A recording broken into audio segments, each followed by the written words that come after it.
कभी सोचा है कि जब मन में कोई सवाल उठता है तो नजरें आसमान की तरफ क्यों उठ जाती हैं? शायद इसलिए क्योंकि हजारों सालों से इंसान ये मानता आया है कि ब्रह्मांड के पास हमारे हर सवाल का जवाब है। तो आज चलिए इसी प्राचीन विद्या की एक गहरी पड़ताल करते हैं। और यही यही वो एक सवाल है जो आज की हमारी पूरी चर्चा का केंद्र है। ये सोचना कि कोई सवाल ठीक जिस पल वो पूछा जाता है उसी पल सितारों में उसका जवाब भी लिख दिया जाता है। कमाल का आइडिया है ना? सुनने में जितना रहस्यमयी है उतना ही दिलचस्प भी।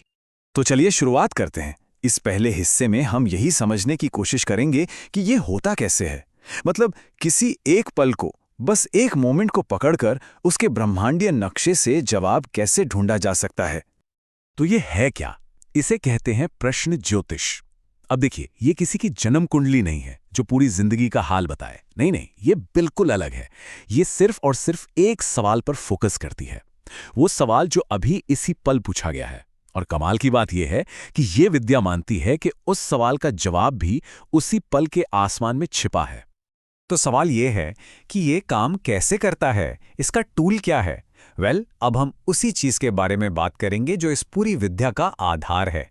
कह सकते हैं एक सवाल की अपनी खुद की जन्म कुंडली।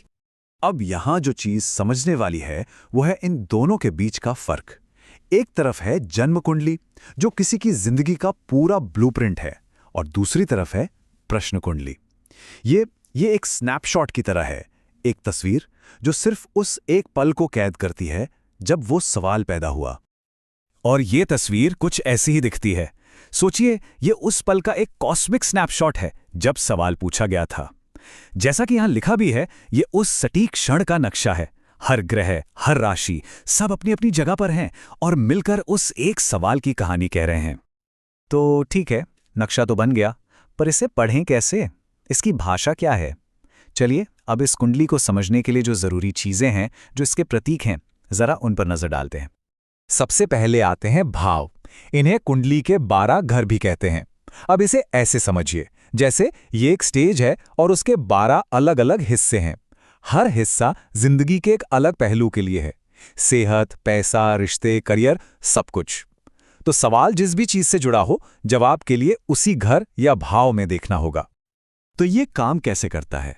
मान लीजिए सवाल पूछने वाले के बारे में ही है, तो पहला घर यानी लग्न देखा जाएगा।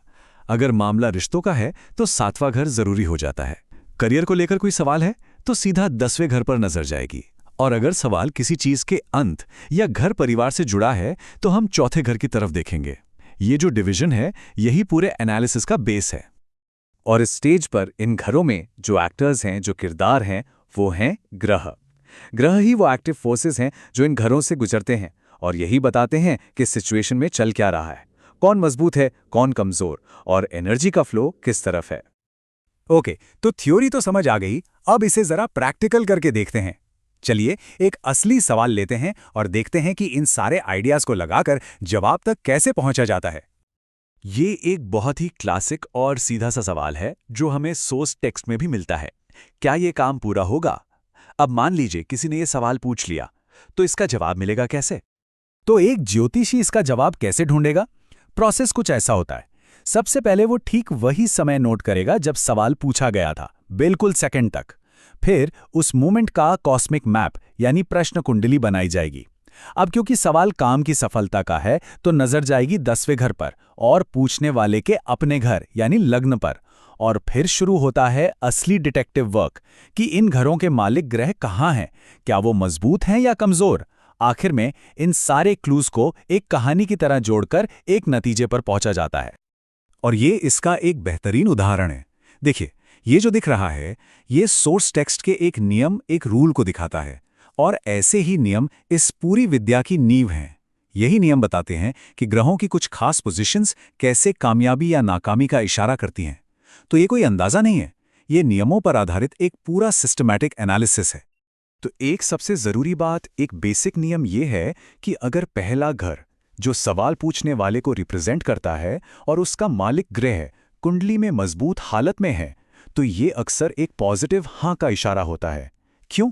क्योंकि इसका मतलब है कि पूछने वाले की अपनी एनर्जी और विल पावर उस काम को पूरा करने के फेवर में है, मतलब हालात उसके साथ हैं। और ये सारी बातचीत हमें एक बहुत ही गहरे, एक फिलॉसफिकल आइडिया तक ले आती है। एक ऐसा आइडिया जो इस पूरी विद्या के दिल में है।